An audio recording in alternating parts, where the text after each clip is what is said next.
మహోన్నతుడా, కృప కలిగిన ప్రభువా, మీకు వందనాలు నాయన. ఈ ఉదయ సమయంలో మీ పాద సన్నిధిలో మీ పరిశుద్ధ లేఖనములు ధ్యానించుకోవడానికి మీరు చూపుతున్న కృప కొరకై కృతజ్ఞతాస్తుతులు. మీ పక్షంగా నిలబడడానికి ఇంకొకసారి నాకు అవకాశం ఇచ్చినందుకు వందనాలు. ఇక్కడ నేను నిలబడి ఉన్నప్పుడు నా నోటిలో మీ మాటలు మాత్రమే ఉండినట్లు నా ప్రాణాత్మ దేహములు మీ స్వాధీనములో పెట్టుకోమని ప్రార్థన చేస్తూ ఉన్నాను. అయ్యా, వింటున్నటువంటి సంఘమును కూడా జ్ఞాపకం చేసుకొని వినగలిగే చెవి, గ్రహించగలిగే మనస్సు, ఆచరించగలిగే జీవితాలను దయచేయమని యేసుక్రీస్తు వారి శ్రేష్టమైన నామంలో ప్రార్థించి అడిగి వేడుకుంటున్నాము తండ్రి. ప్రియమైన వారలారా, ఈ సంవత్సరం మన ధ్యానాంశం ఏంటి? జ్ఞాపకం చేసుకొని మారు మనసు పొంది. మూలవాక్యము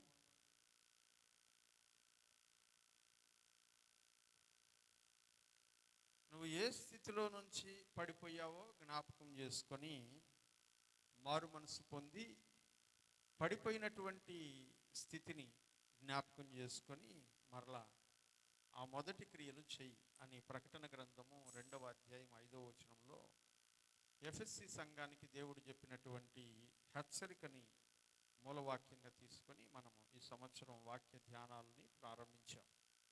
అనేక విషయాలు మనం మాట్లాడుకుంటూ వస్తూ ఉన్నాం. మనం మారు మనసు పొందాల్సిన విషయాలు, మన కుటుంబాలు, మన వ్యక్తిగత జీవితాలు, మన సంఘము ఏ విషయాల్లో మారు మనసు పొందాలి అనే విషయాన్ని మనం నేర్చుకుంటూ వస్తున్నాం. గత వారం ఒక అంశాన్ని మనం ప్రారంభించుకున్నాం. అదేంటంటే పరిశుద్ధత కలిగి ఉండుట అనేటువంటి పదాన్ని మనం ధ్యానం చేసుకుంటూ ఉన్నాం.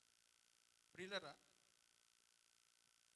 దేవుని ఎదుట పరిశుద్ధులముగా మనమందరము ఉండాలనేది దేవుని ఆశ. ఎందుకంటే ఆయన అంటాడు, నేను పరిశుద్ధుడును కాబట్టి మీరు కూడా ఎలా ఉండాలంట? పరిశుద్ధులుగా ఉండాలి అని అంటాడు.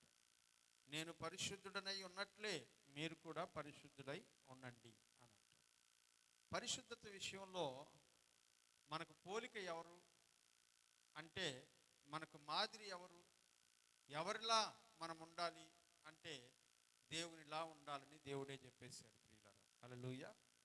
దేవునిలా ఉండాలంట. పరిశుద్ధత విషయంలో దేవునిలా మనం ఉండాలని ఆయనే చెప్పాడు.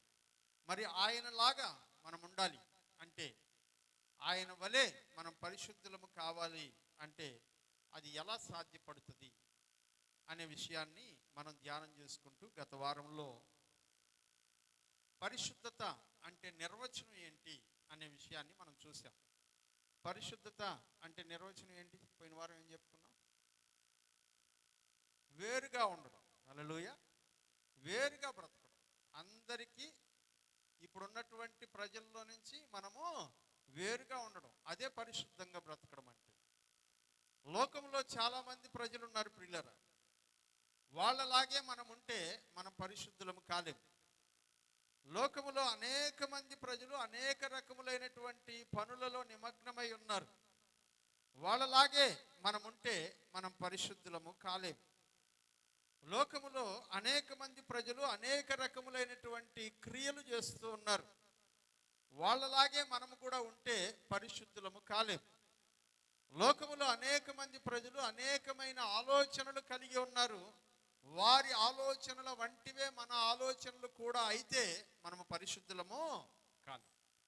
మనం ఎప్పుడు పరిశుద్ధులం అవుతాం అంటే, ఈ లోకములో నుంచి వేరుపరచబడినటువంటి వాడు ఒకడు ఉన్నప్పుడు, ఆ వేరుపరచబడినటువంటి వాడిలాగా మనం ఉండగలిగితే, లోకానికి వేరై బ్రతుకుతున్నటువంటి వ్యక్తిలాగా మనము ఉండగలిగితే మనము కూడా పరిశుద్ధులముగా మారేటువంటి అవకాశము ఉంది. హల్లెలూయా. మనము ఎప్పుడు పరిశుద్ధులంగా మారగలమంటే, లోకానికి వేరై మనము పరిశుద్ధులంగా మారగలం. ఈ లోకములో ఏదైతే కనబడుతూ ఉన్నదో మనము పాపం అని పిలుస్తాం, దుష్టత్వం అని పిలుస్తాం, దుర్మార్గత అని పిలుస్తాం, భక్తిహీనత అని పిలుస్తాం.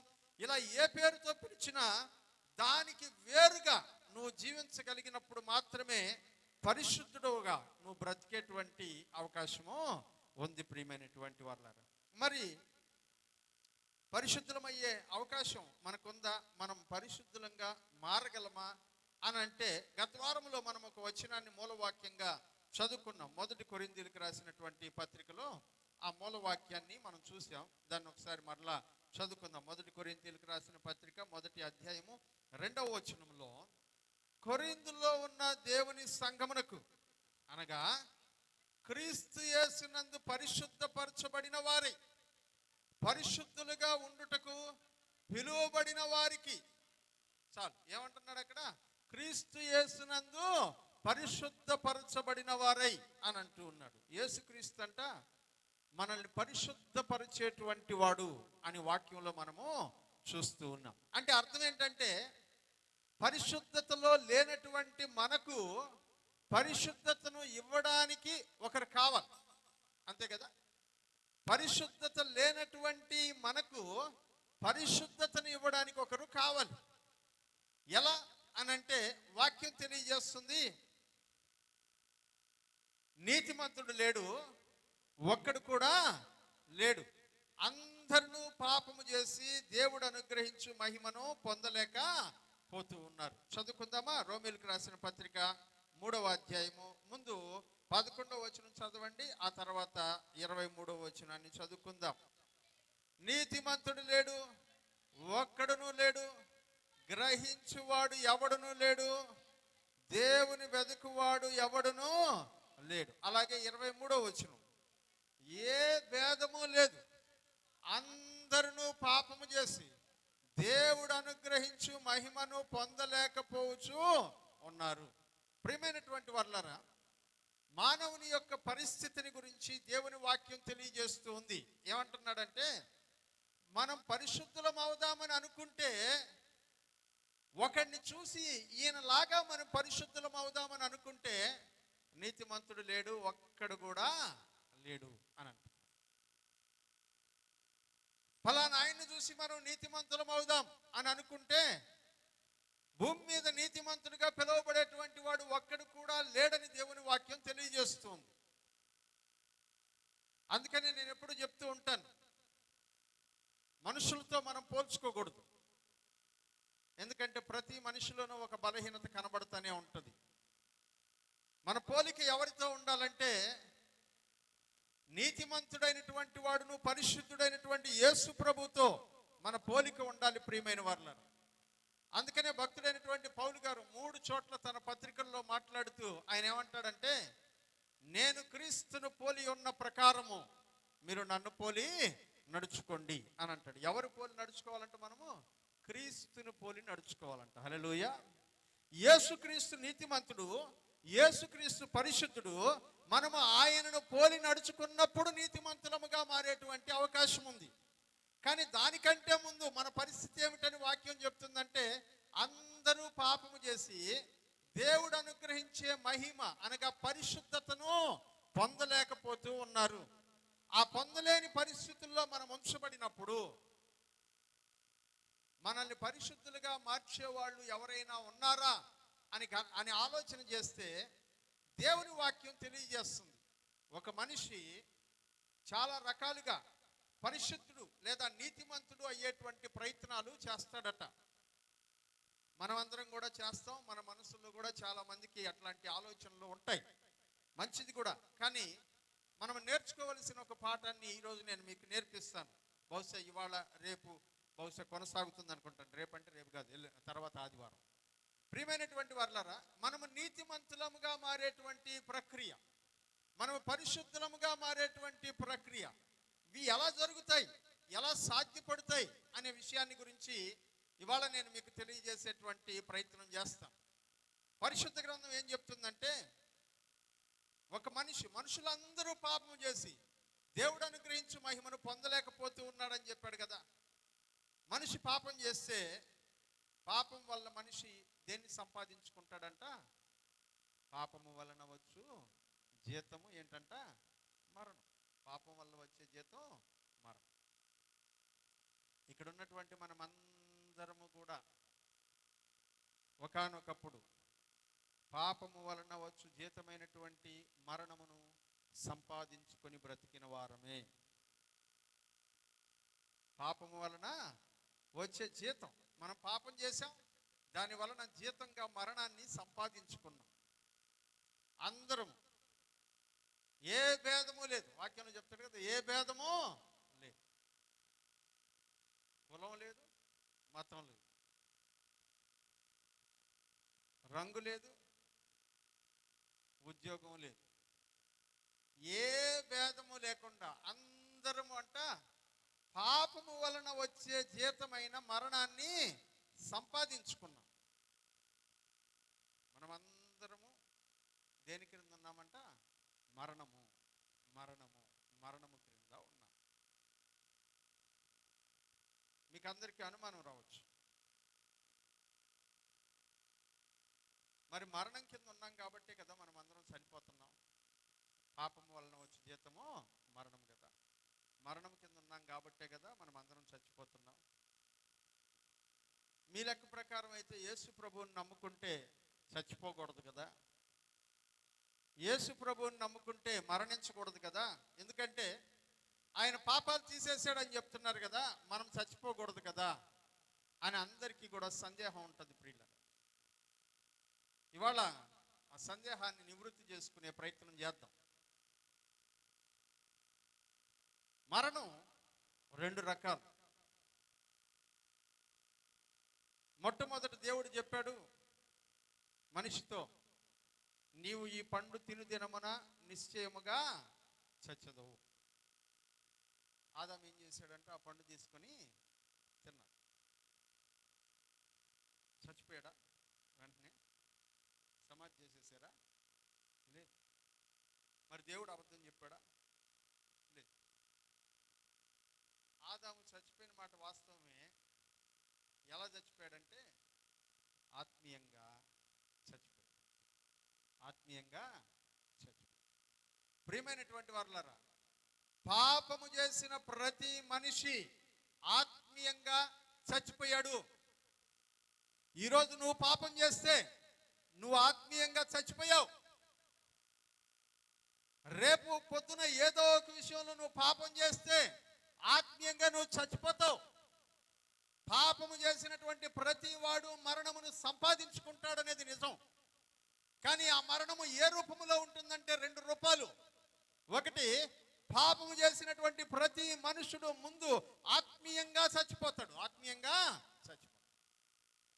అందుకని ఎప్పుడైతే పాపం చేశాడో దేవుడు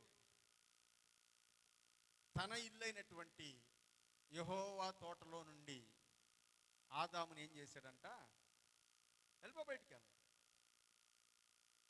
నా తోటలో నువ్వు ఉండడానికి వీల్లేదు, నేను ఇచ్చిన నా నివాస స్థలములో నువ్వు ఉండడానికి వీల్లేదు, పరిశుద్ధత కలిగినటువంటి ఏదెను వనములో నువ్వు ఉండడానికి వీల్లేదు.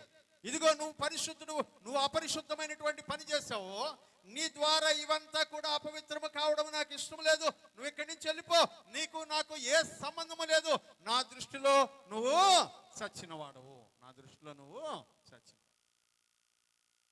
అర్థం కావాలంటే ఇంకో మాట చెప్తా.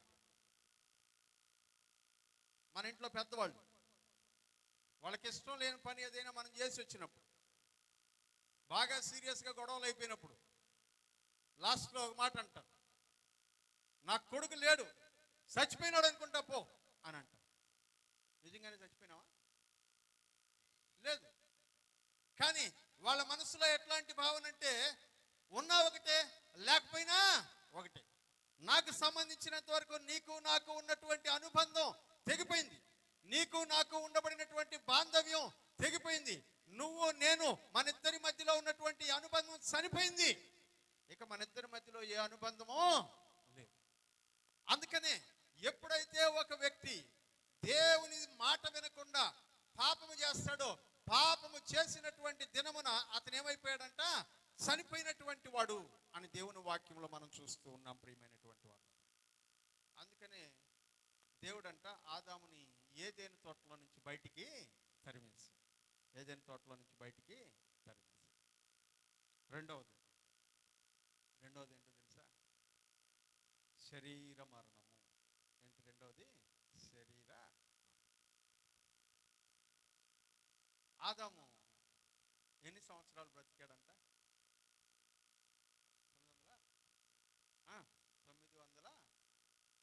సంవత్సరాలు. ఎన్ని సంవత్సరాలు? 930 సంవత్సరాలు. తర్వాత ఏమైపోయాడు ఆయన? చచ్చిపోయాడు. తర్వాత ఏమైపోయాడు? చచ్చిపోయాడు. శరీరం ఏమైపోయిందంట? చనిపోయింది. ముందు ఆత్మ చనిపోయింది, ఆ తర్వాత క్రమేణా శరీరం కూడా ఏమైపోయిందంట? చచ్చిపోయింది. ఎలా చెప్పాలంటే దీన్ని ఒక చెట్టుతో పోలుస్తాం మనం. ఒక చెట్టు పెద్ద వృక్షం, పైన చాలా పచ్చగా కనబడతా ఉంది మీకు. మనం అందరం బాగుందిలే బాగుందిలే బాగుందిలే అనుకుంటా ఉంటాం. కానీ మనకి తెలియకుండా వేరులో ఎక్కడో పురుగు పట్టింది. వేరంతా పురుగు తినేసింది. వాస్తవానికి అది ఎప్పుడో చచ్చిపోయింది. కానీ పైన మాత్రం ఎలా కనబడుతుందంట? పచ్చగానే కనబడతా ఉంటుంది. కొంతకాలం అయిన తర్వాత గమనిస్తే ఆకులు మెల్లగా వాడిపోవడం ప్రారంభమవుతాయి. ముందు ఆత్మ మరణము, తర్వాత శరీర మరణం. మరణము యొక్క 2 రూపాలు, ఆత్మ మరణము, శరీర మరణము. ఇవి 2 కూడా మానవునికి సంభవిస్తూ ఉన్నాయి. ఇప్పుడు దేవుడు అంటూ ఉన్నాడు, మనుష్యుడు పాపము చేసి దేవుడు అనుగ్రహించు మహిమను పొందలేకపోతూ ఉన్నాడు. లేదా పాపము వలన తాను చేసినటువంటి సంపాదన మరణాన్ని సంపాదించుకుంటూ ఉన్నాడు. ఇది వాళ్ళు సంపాదించుకున్న స్వాస్థ్యం, ఆస్తి. ఇప్పుడు మనం పరిశుద్ధులం కావాలంటే మన ప్రభు, మన రక్షకుడైనటువంటి యేసు ప్రభువు ఎలా పరిశుద్ధుడయ్యాడంటే మరణము లేనివాడుగా పరిశుద్ధుడయ్యాడు. హల్లెలూయా. ఈ లోకము నుంచి వేరు చేయబడినటువంటి వాడై, పాపము లేకుండా బ్రతికినటువంటి వాడై, పాపమును తన నుంచి దూరం చేసుకుని బ్రతికినటువంటి వాడై ఈ లోకములో పరిశుద్ధుడిగా కనబడ్డాడు. మీరు నేను ఎవరిని పోలి కనబడాలంటే ఆయనను పోలి కనబడాలని దేవుని వాక్యం తెలియజేస్తుంది. ప్రియమైనటువంటి వారులారా, ఆయనను పోలి మనం బ్రతకాలి అంటే ఆయన ఎలాగూ పాపము లేనటువంటి వాడుగా బ్రతికాడో అలాగునే మనము కూడా పాపము లేనటువంటి వారముగా బ్రతకాలి. బ్రతకాలంటే మనం ఆల్రెడీ చచ్చిపోయి ఉన్నామే. ఈ చావు నుంచి మనల్ని బయటికి ఎవరు తీసుకొస్తారు? పాపము వలన వచ్చు జీతము ఏంటంట? దాని నుంచి మనల్ని ఎవరు తప్పిస్తారు? అందుకే దేవుడు తానే మనిషి రూపంలో ఈ లోకానికి వచ్చాడు. దేవునికి స్తోత్రం కలుగును గాక. హల్లెలూయా. చదువుదామా? యోహాను సువార్త 1వ అధ్యాయం 1వ వచనం. యోహాను సువార్త 1వ అధ్యాయం 1వ వచనం. ఆది యందు వాక్యముండెను, వాక్యము దేవుని యొద్ద ఉండెను, వాక్యమే దేవుడై ఉండెను. హల్లెలూయా. వాక్యం ఏమై ఉన్నదంట? దేవుడై ఉన్నది. 14వ వచనంలో అంటున్నాడు, ఈ వాక్యము శరీరాన్ని ధరించుకొని కృపా సత్య సంపూర్ణుడుగా మన మధ్యలో నివసించాడు. ఆది యందు వాక్యమై ఉన్నటువంటి దేవుడు, ఆది యందు దేవుని యొద్ద ఉన్న వాక్యము శరీరాన్ని ధరించుకొని భూలోకంలోనికి వచ్చి మన మధ్యలో కృపా సత్య సంపూర్ణుడుగా నిలబడ్డాడు. ఆయనే మన ప్రభువును, మన రక్షకుడైన యేసుక్రీస్తు. హల్లెలూయా. కృపా సత్య సంపూర్ణుడా,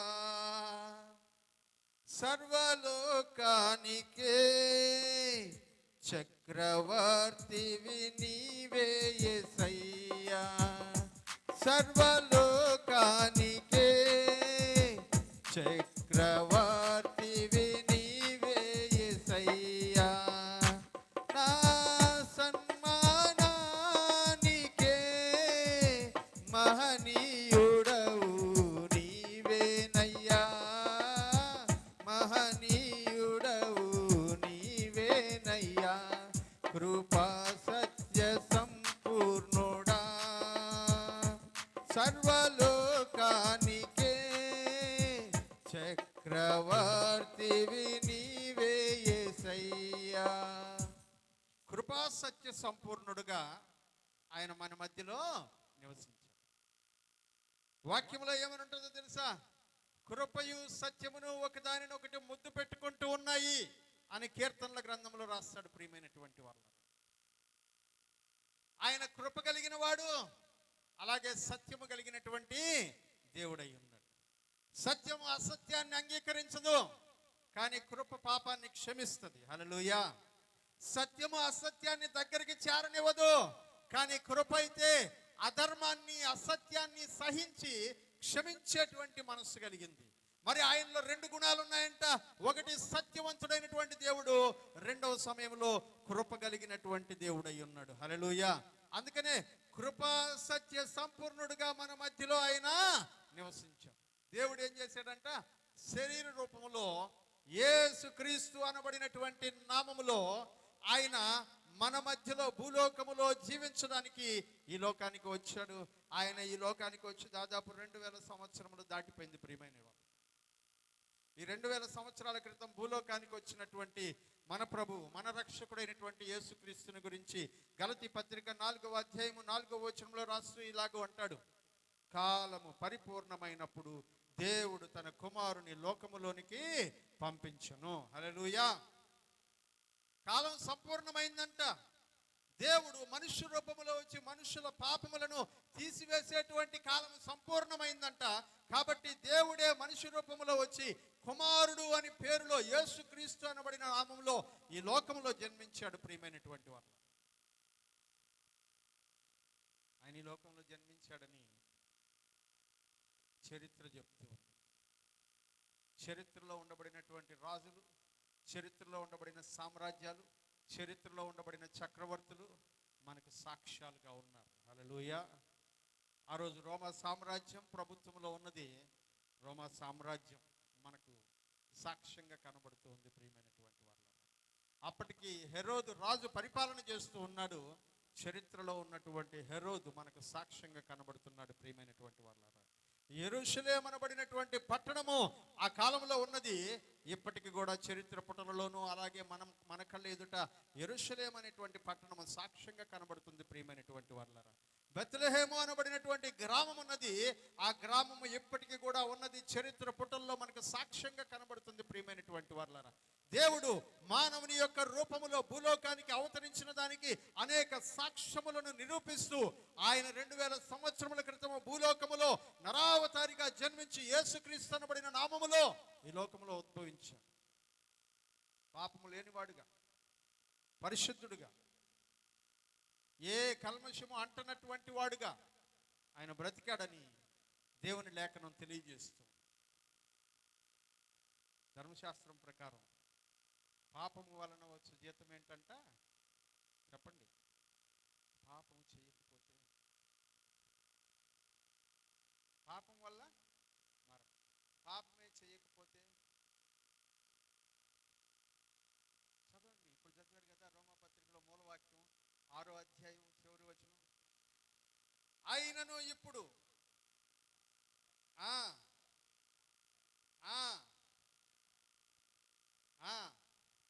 లాస్ట్ మాట, దాని అంతము, హల్లెలూయా. పాపము లేకుంటే, పాపము చేయకుండా ఉంటే, పాపం అనేది మన జీవితంలో లేకపోతే ఏమిటంట? నిత్య జీవము. హల్లెలూయా. జాగ్రత్తగా గమనించాలి ప్రియులారా. పాపము చేయకపోతే, పాపము లేకపోతే మరణము మన మీద అధికారము చేయదు. పాపము చేశాము గనక మరణమే. 21లో అంటున్నాడు, అప్పటి క్రియల వలన మీకేమి ఫలము కలిగెనో వాటిని గురించి మీరు ఇప్పుడు సిగ్గుపడుచున్నారు కాదా? వాటి అంతము ఏంటంట? నువ్వు పాపము చేస్తే దాని అంతము మరణమే. కానీ పాపము చేయకుండా ఉంటే దాని అంతం ఏంటంట? నిత్య జీవము. అంటే మరణము లేనటువంటి జీవము, మరణము లేనటువంటి జీవం. అంటే ఇప్పుడు మానవుని యొక్క జీవితంలో నుంచి ఏం తీసేయాలంట? పాపాన్ని తీసేయాలి. మానవుని జీవితంలో నుంచి ఏం తీసేయాలంట? పాపాన్ని తీసేయాలి. పాపాన్ని తీసివేస్తే ఏమవుతాడంట? నిత్య జీవము కలిగినటువంటి వాళ్ళు అవుతారు. పాపాన్ని తీసేస్తే ఏమవుతారు? నిత్య జీవం కలిగినటువంటి వాళ్ళు అవుతారు. మరి ఇప్పుడు యేసు ప్రభు పాపము చేయనటువంటి వాడు, పాపము లేనటువంటి వాడు. కాబట్టి ఆయన ఏం కలిగిన వాడంట? నిత్య జీవము కలిగినటువంటి వాడు. హల్లెలూయా. ఆయన ఏమై ఉన్నాడంట?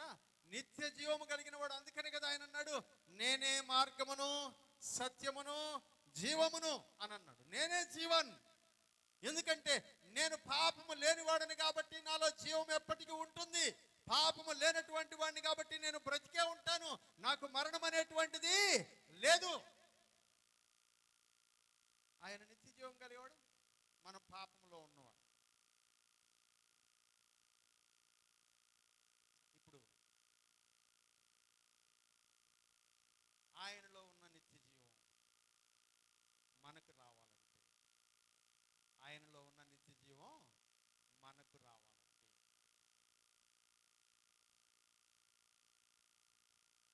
మనలో ఉండే పాపాన్ని ముందు తీసి, హల్లెలూయా, ఆయనలో నిత్య జీవం ఉంది.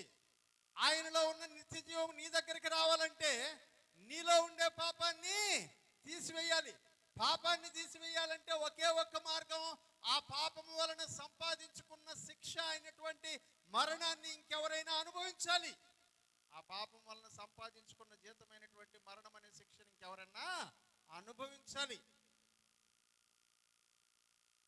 అలా అనుభవించాలంటే అనుభవించేవాడు నీతిమంతుడై ఉండాలి. హల్లెలూయా.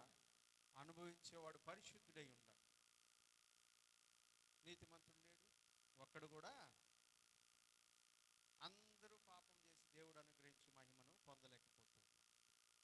ఆయన ఒక్కడే నీతిమంతుడు.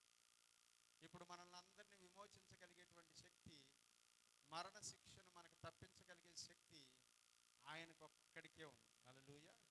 ఆయనకు ఒక్కడికే.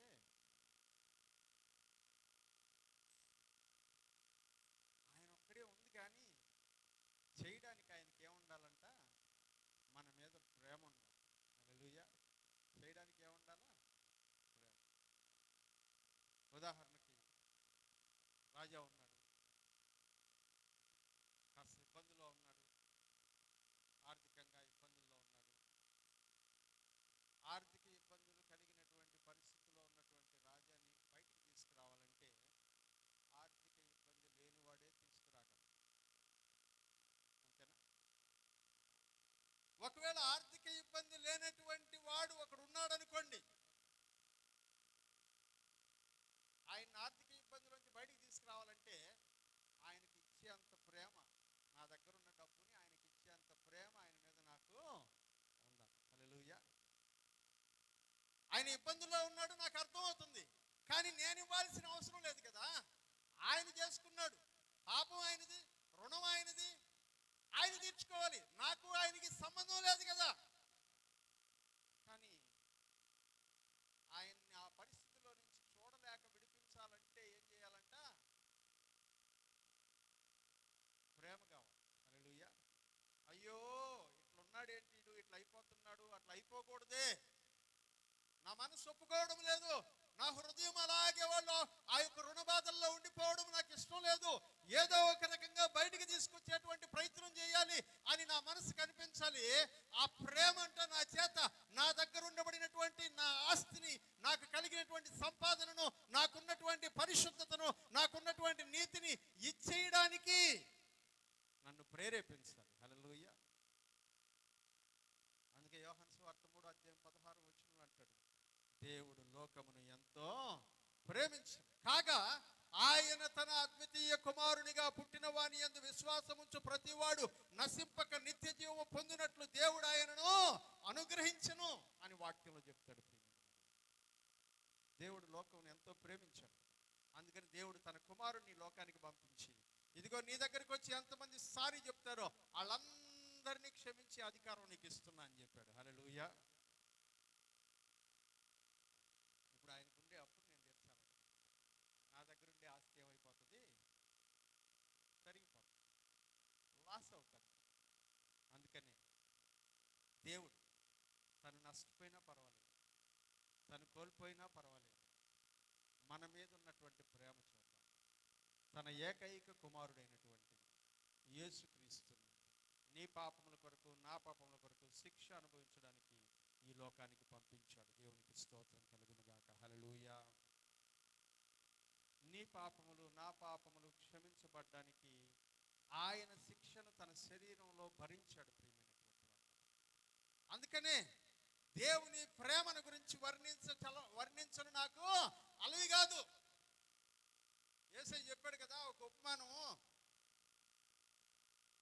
ఒక యజమానుడికి ఇద్దరు దాసులు ఉన్నారంట. ఆ దాసుల్లో ఒకడు యజమానుడికి 1000 రూపాయలు అప్పున్నాడంట. ఇంకొక దాసుడు 1,00,000 రూపాయలు అప్పున్నాడంట. యజమానుడు ఇద్దరిని పిలిచి, మీ అప్పులు నాకు ఇవ్వలేదు, క్షమించేశాను, ఇదిగో ఈ దస్తావేజు తీసుకెళ్ళి చించి పరేయండి అన్నాడు. వాళ్ళు చించేశారు. అప్పు లేదు, రుణపత్రం ఎగిరిపోయింది.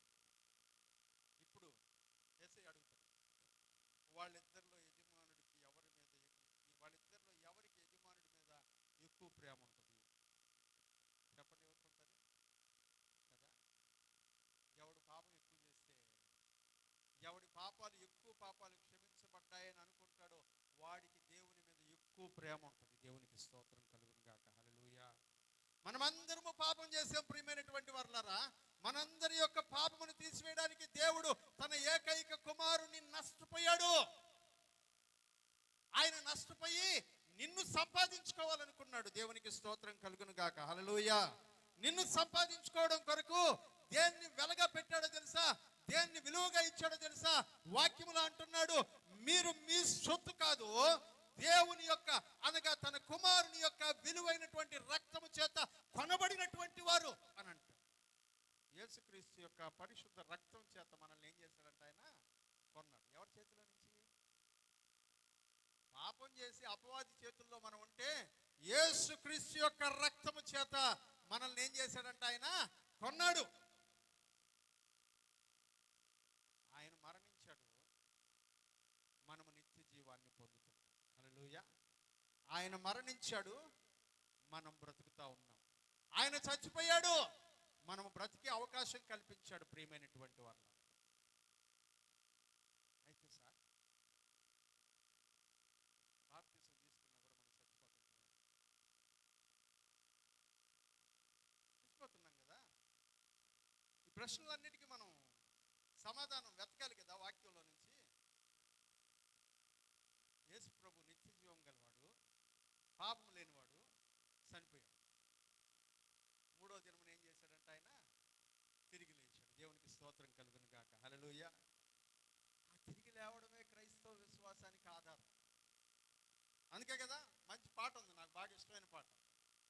పునరుద్ధానుడ నా యేసయ్యా, పునరుద్ధానుడ నా యేసయ్యా, మరణము గెలిచి బ్రతికించితివ నన్ను, మరణము గెలిచి బ్రతికించితివ నన్ను, స్తుతి పాడుచు నిన్నే కనపరచుచు, ఆరాధించెద నీలో జీవించుచు, స్తుతి పాడుచు నిన్నే కనపరచుచు, ఆరాధించెద నీలో జీవించుచు, పునరుద్ధానుడ నా యేసయ్యా.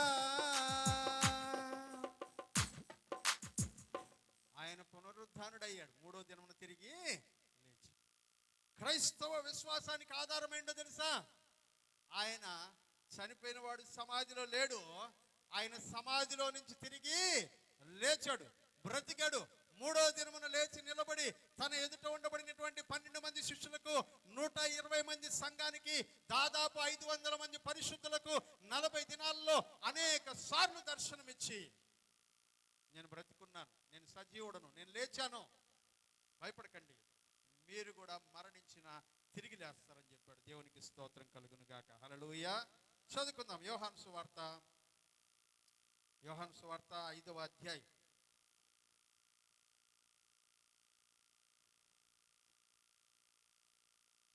24వ వచనం. నా మాట విని నన్ను పంపిన వాని యందు విశ్వాసముంచువాడు నిత్య జీవము గలవాడు, వాడు తీర్పులోనికి రాక మరణములో నుంచి జీవములోనికి దాటి ఉన్నాడని నీతో నిశ్చయముగా ఆయన చెప్తున్నాడు. నా మాట విని నన్ను పంపిన వాని యందు విశ్వాసం ఉంచేవాడు చచ్చిపోడంట, వాడు చనిపోయినను మరలా బ్రతుకుతాడు. హల్లెలూయా. ఆయన మాటలు విని దాని ప్రకారము బ్రతికేటువంటి వాడంట చచ్చిపోయినా కూడా మరలా బ్రతుకుతాడు. యేసుక్రీస్తు సజీవుడైనటువంటి దేవుని కుమారుడు, నేను ఆయన యందు విశ్వాసం ఉంచుతూ ఉన్నాను. యేసుక్రీస్తు నా పాపముల కొరకు చనిపోయినటువంటి దేవుని కుమారుడు, నేను ఆయన యందు విశ్వాసం ఉంచుతూ ఉన్నాను. యేసుక్రీస్తు నా పాపముల కొరకు చనిపోయి సమాధి చేయబడి 3వ దినమున తిరిగి లేచిన దేవుని కుమారుడు, నేను ఆయన యందు విశ్వాసం ఉంచుతూ ఉన్నాను. వాక్యంలో అంటాడు, యేసు ప్రభు అని నీ నోటితో ఒప్పుకొని దేవుడు ఆయనను మృతుల్లో నుంచి లేపాడని నీ హృదయమందు విశ్వసించిన ఎడల నీవు రక్షించబడుదువు. హల్లెలూయా.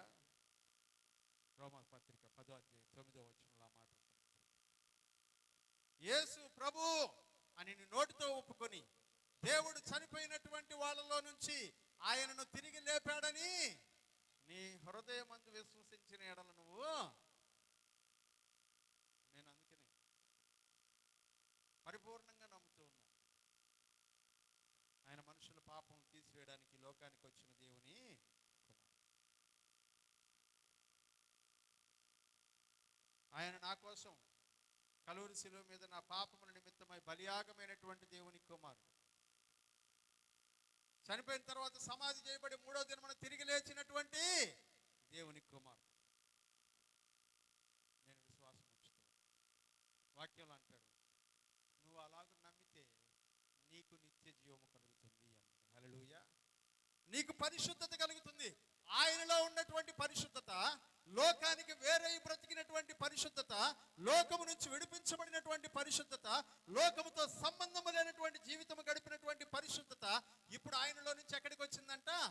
మనకు వచ్చేసింది. దేవునికి స్తోత్రం కలుగును గాక. హల్లెలూయా. ఆయనను పంపిన వాని యందు విశ్వాసం ఉంచువాడు నిత్య జీవము కలవాడు. చదువుమా మరలా ఒకసారి ఆ మాట. నా మాట విని నన్ను పంపిన వాని యందు విశ్వాసం ఉంచువాడు. ఇందాక మనం ఏం చూసాం? యేసు ప్రభు నిత్య జీవం కలిగిన వాడు. ఇప్పుడు వాక్యంలో ఏమంటున్నాడు? యేసు ప్రభు నందు విశ్వాసం ఉంచే వాళ్ళందరూ కూడా నిత్య జీవము కలిగినటువంటి వారు. నాకు విశ్వాసం ఉంది, నాకు నిత్య జీవం కలుగుతుంది. ఇదిగో యేసు ప్రభు ఎలాగైతే చనిపోయి తిరిగి లేచాడో, నేను కూడా అట్లాగే ఈరోజు చనిపోతే యేసు ప్రభు 2వ రాకడలో మళ్ళా తిరిగి లేస్తాను. హల్లెలూయా. అది నా నిశ్చయత, అది నా నిశ్చయత. వాక్యం నాకు బోధిస్తున్నటువంటి సత్యం. చదువుదామా ప్రియులారా? ఓ మాటను మనం చూద్దాం.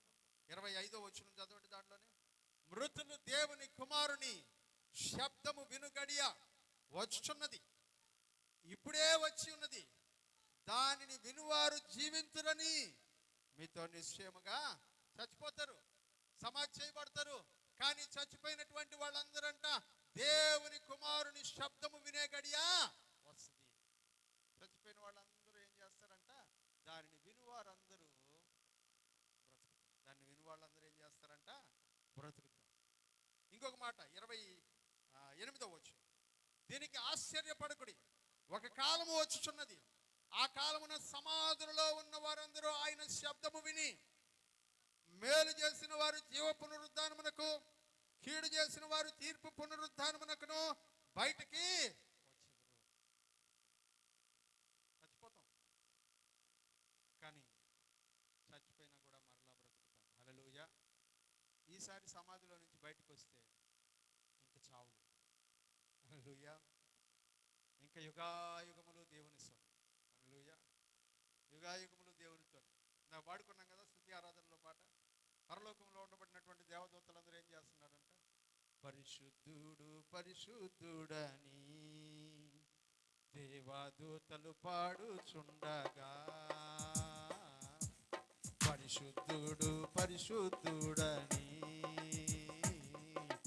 దేవదూతలు పాడుచుండగా, ఆరాధన ఆరాధన యేసయ్యకు, ఆరాధన ఆరాధన ఆరాధన యేసయ్యకు, ఆరాధన మహోన్నతుడా మహాగణుడా మహోన్నతుడా మహాగణుడా ఆరాధనకు యోగ్యుడా పూజారుడా ఆరాధనకు యోగ్యుడా పూజారుడా స్తుతి పాత్రుడా స్తోత్రార్హుడా స్తుతి పాత్రుడా స్తోత్రార్హుడా ఆరాధనకు యోగ్యుడా పూజారుడా ఆరాధనకు యోగ్యుడా. ఆమేన్. ప్రియమైన వారులారా, దేవదూతలు పరలోకంలో పరిశుద్ధుడు పరిశుద్ధుడు పరిశుద్ధుడు అని గాన ప్రతిగానములు చేస్తూ యుగాయుగములు దేవుని సన్నిధిలో ఎలా ఉంటారో, నేను కూడా అలాగే వాళ్ళతో పాటు కలిసి దేవునిని ఆరాధిస్తాను. హల్లెలూయా. ఇది నా నిశ్చయత, ఇది నా రక్షణ, ఇది దేవుడు నాకు ఇచ్చినటువంటి భాగ్యము. ప్రియమైన వారులారా, ఇప్పుడు నేనేం చేశానంట, యేసుక్రీస్తు అనబడినటువంటి పరిశుద్ధినిలో నుంచి నేను కూడా పరిశుద్ధుడిగా మారాను. ఇప్పుడు చదవండి 1 కొరింథీయులకు రాసిన పత్రిక 1:2.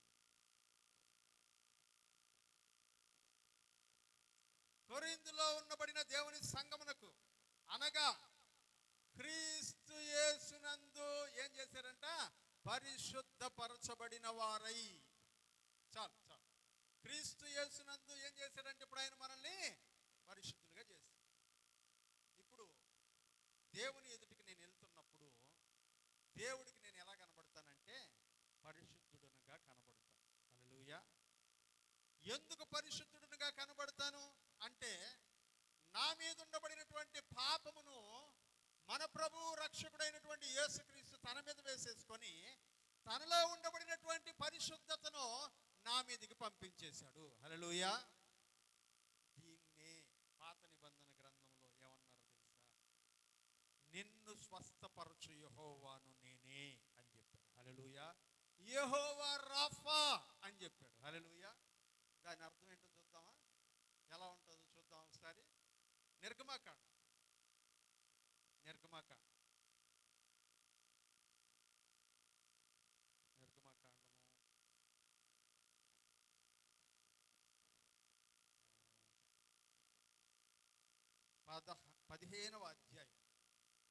15వ అధ్యాయం 22 నుంచి చదువుకుందాం. మోషే ఎర్ర సముద్రము నుండి జనులను సాగజేయగా వారు షూరు అరణ్యములోనికి వెళ్ళి దానిలో 3 దినములు నడిచిరి. అచ్చట వారికి నీళ్లు దొరకలేదు. అంతలో వారు మారాకు చేరిరి. మారా నీళ్లు చేదైనవి గనక వారు ఆ నీళ్లు తాగలేకపోయిరి. అందువలన దానికి మారా అనగా చేదు అని పేరు కలిగెను. ప్రజలు మేము ఏమి త్రాగుదమని మోషే మీద సనుగుకొనగా అతడు యెహోవాకు మొర్రపెట్టెను. అంతట యెహోవా అతనికి ఒక చెట్టును చూపెను. అది ఆ నీళ్ళలో వేసిన తరువాత నీళ్లు మధురములైను. అక్కడ ఆయన వారికి కట్టడను విధిని నిర్ణయించి అక్కడ వారిని పరీక్షించి మీ దేవుడైన యెహోవాకు శ్రద్ధగా విని ఆయన దృష్టికి న్యాయమైనది చేసి ఆయన ఆజ్ఞలకు విధేయులై ఆయన కట్టడలను అనుసరించి నడిచిన యెడల నేను ఐగుప్తీయులకు కలిగించేసిన రోగములలో ఏది మీకు రానియను. నిన్ను స్వస్థపరచు యెహోవాను నేనే అనెను. చదవండి కంటిన్యూషన్. తరువాత వారు ఏలీమునకు వచ్చిరి. అక్కడ 12 నీటి బుగ్గలను 70 ఈత చెట్లను ఉండెను. వారు అక్కడనే ఆ నీళ్ల యొద్ద దిగిరి. హల్లెలూయా. చాలా అద్భుతం ప్రియులారా. ఇశ్రాయేలు ప్రజలు ఐగుప్తులో నుంచి, లోకంలో నుంచి, పాపంలో నుంచి ఎర్ర సముద్రం దాటి బయటికి తాగడానికి వాళ్ళకి ఏం లేవంట, నీళ్లు లేవు. ఒక దగ్గరికి పోతే నీళ్లు ఏమై ఉన్నాయంట, చేదు. నీళ్లు చేదుగా ఉన్నాయంట. అందరూ పోయి తాగారు. నేను ఎప్పుడు నాకు బైబిల్ ప్రతిసారి చదువుతున్న కొలది ఒక కొత్త రెవల్యూషన్. అందుకనే ఓ 2 సార్లు చదివిన తర్వాత బైబిల్ మరలా మార్చేస్తూ ఉంటాను. సో దేవుని కృపను బట్టి 20వ తేదీ మళ్ళీ మార్చడానికి దేవుడు అవకాశం ఇచ్చాడు. దేవునికి స్తోత్రం కలుగును గాక. హల్లెలూయా. ఈసారి కొంచెం పెద్ద బైబిల్ దొరికింది, చిన్నది దొరకదు. నాకు కళ్ళు ప్రియులరా, ఇప్పుడు అది చదువుతా ఉన్నప్పుడల్లా ఒక కొత్త విషయాన్ని దేవుడు నాకు బయలుపరుస్తూ ఉన్నాడు. అదేంటంటే దేవుడంట మారా దగ్గరికి ప్రజలను నడిపించాడు. దేవుడికి తెలీదా మారా దగ్గర నీళ్లు చేదుగా ఉంటాయని? తెలుసా తెలీదా? జనాలకి తాగడానికి దేవుడు ఏ నీళ్లు చూపించాడు? చేదు నీళ్ళే చూపించాడు. వాళ్ళందరూ దోసిట్లో ఎత్తుకొని నీళ్లు నోట్లో పోసుకున్న దాకా దేవుడు ఏమన్నాడు? గమ్ముగానే ఉన్నాడు. రే ఆ నీళ్లు చేదు ఈ తాగబాకండి అని చెప్పాడా? చెప్పలేదు. ఎందుకంటే చెప్తే మనం వినం, చెప్తూ కొడితేనే వింటాం. మన పరిస్థితి చెప్తే వినేవాళ్ళం కాదు, మనం చెప్తే వినేవాళ్ళం. అందుకని దేవుడు ఏం చేశాడంట? నీళ్ళు ఎత్తుకొని వాళ్ళు నోట్లో పోసుకున్న దాకా గమ్ముకున్నాడు. నోట్లో పోసేసుకొని ఇవి చేదన్న తర్వాత మోషే వైపునకు తిరిగారంట వాళ్ళు. ఈ నీళ్లు చేదుగా ఉన్నాయి, మేమేమి తాగుదాము అని మోషే మీద సనుక్కున్నారు. మోషే ఎవరి వైపు చూశాడంట? వాళ్ళు కూడా ఏం చేసి ఉండొచ్చంట, కానీ వాళ్ళు ఎందుకు దేవుని వైపు చూడలేదు? మోషేనే ఎందుకు దేవుని వైపు చూస్తున్నాడు? ప్రాబ్లం వచ్చినప్పుడు ఇశ్రాయేలు ప్రజలు దేవుని వైపు ఎందుకు చూడట్లేదు? మోషే అడగంగానే దేవుడు ఆన్సర్ ఇచ్చాడా లేదా? ఇశ్రాయేలు ప్రజలు అడిగితే కూడా ఆన్సర్ ఇస్తాడా లేదా? కానీ వాళ్ళు అడగలా, వాళ్ళు దేవుని వైపు చూడాలి. ఆయన అడిగాడు, ఆయన దేవుని వైపు చూశాడు, దేవుడు ఆయనకి జవాబు ఇచ్చేశాడు, చెప్పేశాడు. ఏమన్నాడు తెలుసా? ఆడ చెట్టు ఉంది మోషే, దాన్ని తీసుకెళ్ళి ఆ నీళ్ళలో వేసి, చెట్టు తీసుకెళ్ళి నీళ్ళలో వేసి. చెట్టు ఏం చేసిందో తెలుసా? నీళ్ళల్లో ఉండే చేదునంతటినీ వేర్లు లాగేసుకొని చెట్టులో ఉన్నటువంటి మాధుర్యాన్ని నీళ్ళలోకి పంపించేసి. హల్లెలూయా.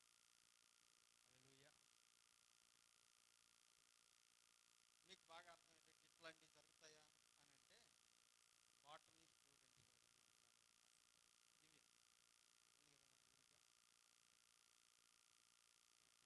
చెట్లకి వేర్లకు ఉండే గుణం ఏంటి? ఎక్కడ నీళ్లు దొరుకుతాయో ఆడికి వేరు పాకుతా పోతాం కదా. ఎక్కడ వాటర్ ఉంటాయో దాన్ని లాక్కునే ప్రయత్నం చేస్తాం. ఇప్పుడు ఆ వేరు దాన్ని లాక్కునే ప్రయత్నం చేసేటప్పుడు ఆ చెట్టుకుండేటువంటి గుణాన్ని వేరు ఎక్కడ దాకా పోతుందో అక్కడ దాకా తీసుకెళ్తా ఉంటాం. మా ఇంటి ముందు ఒక ఉసిరి చెట్టు ఉండేది. అది హ్యాండ్ పంప్ పక్కనే ఉండేది. ఆ నీళ్లు ఎప్పుడు తాగినా చాలా టేస్ట్గా ఉండేది. ఎందుకంటే ఉసిరి చెట్టులో ఉండేటువంటి స్వీట్నెస్ ఎక్కడికి పోయిందంట? హ్యాండ్ పంప్లో నుంచి వచ్చే నీళ్ళు తీసుకునింది. కానీ ఉసిరి చెట్టులో ఉన్నటువంటి ఆ తీయదనం, ఆ గుణము ఆ యొక్క నేలలోనికి నీళ్ళల్లోనికి పంపించింది. అట్లాగే ఆ నీళ్ళలో ఉండబడినటువంటి చేదునంతటిని ఆ చెట్టు లాగేసుకుని తనలో ఉండేటువంటి మాధుర్యాన్ని ఆ నీళ్ళలోకి పంపించి ఇప్పుడు ఇలా నీళ్లు తాగండి. నీళ్లు మార్చలా మోషే? నీళ్లు మార్చాడా? ఇదిగో అక్కడ పంపు ఉంది, పంపులో కొట్టుకుని తాగండి అని చెప్పాడా మోషే? దేవుడు ఇదిగో అక్కడ పంపేస్తున్నాను, పంపులో నీళ్లు తాగండి, అందరూ వెళ్ళి ఈ నీళ్లు తాగబాకండి అని చెప్పాడా? లేదు.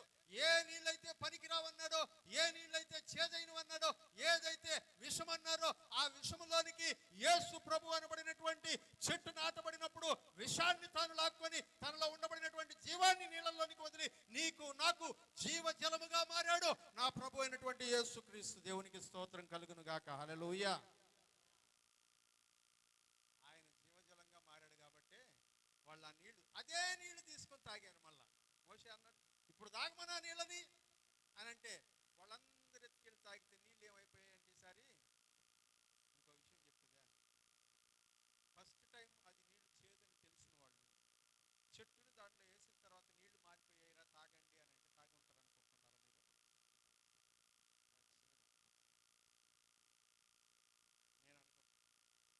మీరు? నేను అనుకుంటున్నాను మోషే ఎల్లు ముందు నోట్లో పోసుకుని ఇది బాగుపడ్డటువంటి నీరు, స్వస్థపరచబడినటువంటి నీరు, చేదు లేనటువంటి నీరు, జీవము కలిగినటువంటి నీరు నేను తాగుతున్నాను. చాలా బాగున్నాయి టేస్ట్. కొంచెం తాగి చూడు, కొంచెం తాగి చూడు. నేను చెప్తున్నది కూడా నేను అనుభవించిన యేసు, నేను అనుభవించిన స్వస్థత, నేను అనుభవించిన మేలు, నేను అనుభవిస్తున్న ఆశీర్వాదం. చేదే ఒకప్పుడు, కానీ మధురమైంది. ఒకసారి టేస్ట్. హల్లెలూయా. మాధుర్యం వదిలే అన్ని పాటలు అయిపోతున్నాయి. నా ప్రభుతో జీవితం కదా. ఆయనతో జీవితం మధురంగా ఉంటుంది ప్రియమైనటువంటి వాళ్ళు. ఇప్పుడు చూసారా, చేదు నీళ్లు పోయేని స్వస్థపరచబడ్డ నీళ్లు వచ్చేసాయి. వాక్యములు అంటున్నాడు ఆయనలో ఉండబడినటువంటి జీవము ఇప్పుడు మనలోనికి వచ్చేసింది. నెక్స్ట్ అది దాటిన తర్వాత ఎక్కడికి వెళ్ళారంటే, మారా దాటిన తర్వాత ఎక్కడికి వెళ్ళారు? ఇప్పుడు మీరు చదివిన వచనంలో ఉంది చూడండి, 27 లాస్ట్. తరువాత వారు తర్వాత వాళ్ళు ఎక్కడికి వచ్చారంట? ఏలీములో ఏమున్నాయంట? 12 నీటి బుగ్గలు, 70 12 గోత్రాల వరకు 12 నీటి దాహం లేదు. ఈ నీటి బుగ్గల్లో చేదు నీరు ఉంటుందా? ఒకసారి నువ్వు రక్షించబడిన తర్వాత, ఒకసారి పాపం నీలోంచి తీసివేసిన తర్వాత నువ్వు వెళ్ళే ప్రతి చోట ఏముంటదంట? జీవ జలముల ఊటైన ప్రభు నీకుంటాడు. దేవునికి స్తోత్రం కలుగును గాక. హల్లెలూయా. అందుకనే వాక్యములు అంటున్నాడు, ఇదిగో ఒకప్పుడు ఆయన నీతిమంతుడు, ఇప్పుడు నీ పాపాన్ని ఆయన మీద వేసుకొని తాను పాపిగా మారాడు, నిన్ను నీతిమంతునిగా చేశాడు. హల్లెలూయా. ఇప్పుడు మనం పరిశుద్ధులమయ్యాం, నీతిమంతులమయ్యాం. ఎలా? మనం ఏమన్నా చేసి నీతిమంతులం అయ్యామా? మనం ఏమన్నా చేసి నీతిమంతులం అయినావా? లేదు. కృపచేత. హల్లెలూయా. కృపచేత. నేను ఇందాక రాజాని ఎగ్జాంపుల్గా చెప్పాను కదా. ఇప్పుడు మనం మనకు ఉండేటువంటి ధనాన్ని అంతటినీ ఇచ్చేసి,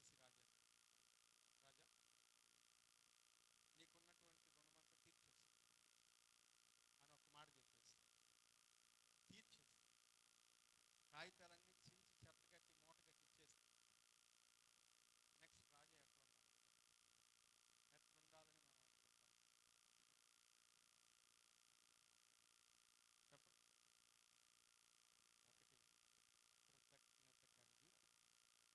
ఎవరైతే మనకు హెల్ప్ చేశారో వాళ్ళకి ఏం చేయాలంట?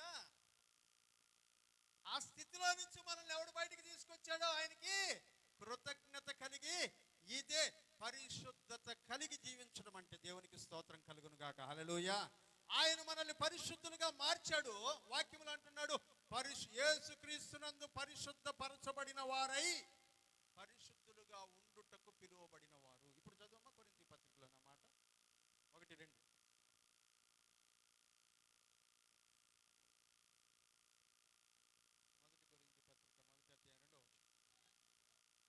కొరింథీలో ఉన్న దేవుని సంఘమునకు, అనగా క్రీస్తు యేసునందు ఎక్కడ పరిశుద్ధపరచబడ్డామంటే, ఇప్పుడు మనం అందరం క్రీస్తు యేసునందు పరిశుద్ధపరచబడ్డాము. క్రీస్తు యేసునందు పరిశుద్ధపరచబడిన వారై దేనికి పిలువబడ్డామంటే, మనం పరిశుద్ధులుగా ఉండడానికి పిలువబడ్డాము. ఒకటి, ఫస్ట్ మనం గుర్తుపెట్టుకోవాల్సింది, మనము పరిశుద్ధులము. హల్లెలూయా. మనం ఎవరమంట? కొంతమంది ప్రార్థన ప్రారంభించారు, ప్రభువా నేను పాపంలోనే పుట్టాను, పాపంలోనే బతికాను, పాపంలోనే బతుకుతా ఉన్నాను. లేదు, దేవుడు మనల్ని ఏం చేశాడంట? పరిశుద్ధులుగా మార్చేశాడు. హల్లెలూయా. మనల్ని క్లీన్ చేసేసాడు.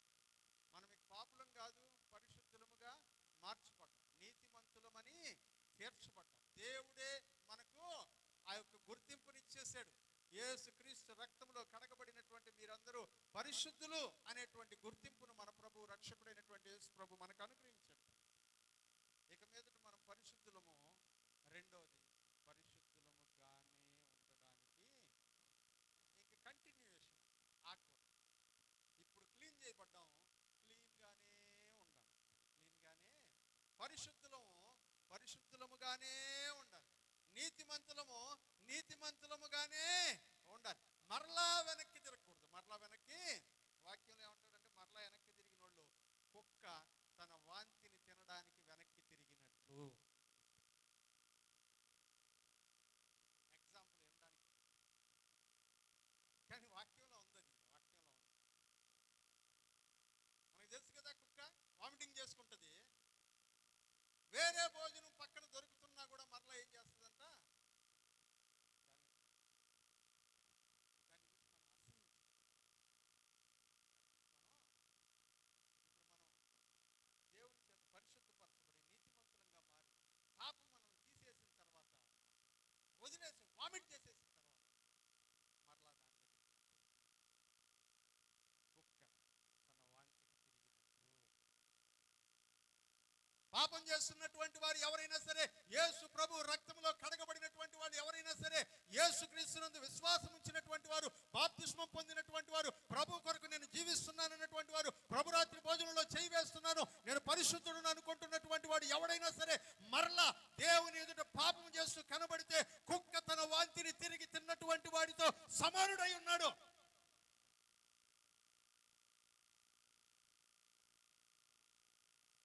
కదా నేను చెప్పలా ఎగ్జాంపుల్ పరిశుద్ధ గ్రంథంలో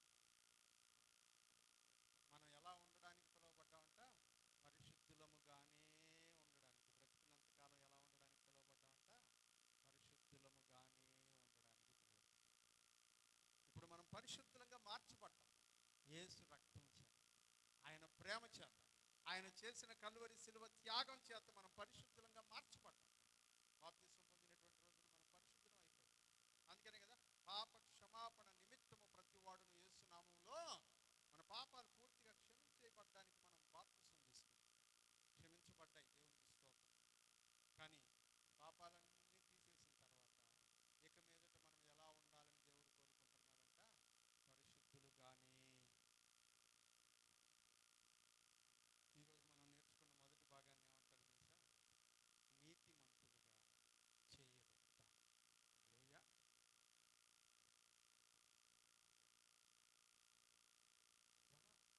సాధ్యం అవుతుందా? బ్రతకగలనా? నేను నీతిమంతుడిగా పరిశుద్ధుడిగానే బ్రతకగలనా? బ్రతికినంత కాలం సాధ్యం అవుతుందా? మనం మహా అంటే వాక్యంలో చెప్పిన ప్రకారం 70 ఏళ్ళు, మరి ఎక్కువ బలం ఉంటే 80 ఏళ్ళు. కానీ వాక్యంలో కొంతమంది గురించి రాశారు, పరిశీలించారు. హనోకు 65 ఏండ్లు బ్రతికి ఎవరిని కన్నాడంట? మెతూషెలహును. ఆ తర్వాత అతను 300 ఏండ్లు దేవునితో కూడా నడిచాడు. 300 సంవత్సరాలు, 70-80 కాదు, 300 సంవత్సరాలు దేవునితో. దేవుడు ఏం చేశాడంట? 300 సంవత్సరాలు నువ్వు నాతోనే నడుస్తూ ఉన్నావు హనోకు, నాతో ఉన్నావు, నాలో ఉన్న జీవం నీలోకి వచ్చేసింది, చచ్చిపోబడింది, పుట్టాక పరలోకం వెళ్ళిపోదాం రా అని తీసుకొచ్చాడు. హల్లెలూయా. చదవండి ఆది కాండంలోని ఆ భాగాన్ని, మొదటి 3వ అధ్యాయం అనుకుంటాను. ఆది కాండం. హనోకు దినములన్నీ 23, 365 ఏండ్లు హనోకు దేవునితో నడిచిన తరువాత దేవుడు అతన్ని తీసుకొని పోయిన గనుక, చాలా మంది చదువుకున్నప్పుడు చచ్చిపోయినాడు కావాలా, ఎందుకంటే దేవుడు తీసుకెళ్ళిపోయాడు అని అంటున్నారు. చచ్చిపోయిన వాళ్ళందరినీ మనకు ఇది ఒక అలవాటు, దేవుడు తీసుకుపోయాడమ్మా అని అంటారు. దేవుడు తీసుకుపోయాడు అంటే చచ్చిపోయి దేవుడు తీసుకుపోయాడు అనుకుంటున్నారేమో. కాదు, హెబ్రీ పత్రికలో దాని గురించి ఏం రాశాడో ఓ మాటను చదువుకుందాం. హెబ్రీలకు రాసిన పత్రిక 11వ అధ్యాయం, హెబ్రీలకు రాసిన పత్రిక 11వ అధ్యాయం 5వ వచనం. విశ్వాసమును బట్టి హనోకు, జాగ్రత్తగా వినండి, హనోకు మరణము చూడకుండునట్లు కొనిపోబడింది. దేవుడు తీసుకుపోయాడు అంటే అటు తీసుకుపోయాడు, చావు లేకుండా, మరణం లేకుండా తీసుకో వెళ్ళరా. దేవుని యందు విశ్వాసం ఉంచి దేవునితో కూడా నడిచేటువంటి వారు నిత్య జీవం కలిగిన వాళ్ళు. హనోకు సాక్ష్యం. ప్రియులరా, మనల్ని దేవుడు నీతిమంతులుగా తీర్చాడు. నీతిమంతులుగానే బ్రతకమంటున్నాడు. సాధ్యమా నీతిమంతులుగానే బ్రతకడం? నా జీవితం ఇప్పటికి 47 అయిపోయి 48లోకి వచ్చాను. దేవుడి లెక్క ప్రకారం ఇంక 12 ఏళ్ళు. ఎన్ని సంవత్సరాలు? 12 ఏళ్ళు. 60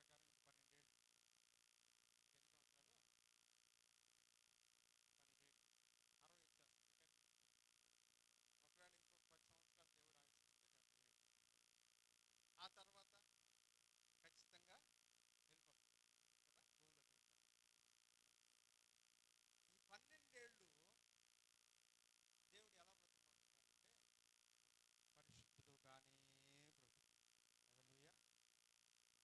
పాతికేళ్ళు పరిశుద్ధుడుగానే బ్రతుకు.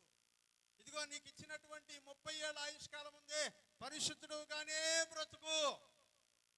అదే కదా హిజ్కియాతో దేవుడు అన్నాడు, చచ్చిపోతున్నటువంటి హిజ్కియాను బ్రతికించి, ఇదిగో నేను 15 ఏళ్ళ ఆయుష్ నీకు ఇస్తున్నాను, నీ ఇంటిని చక్కబెట్టుకో, పరిశుద్ధుడుగా ఉండు, నీ ఇంటి వాళ్ళందరినీ పరిశుద్ధులుగా మార్చుకో.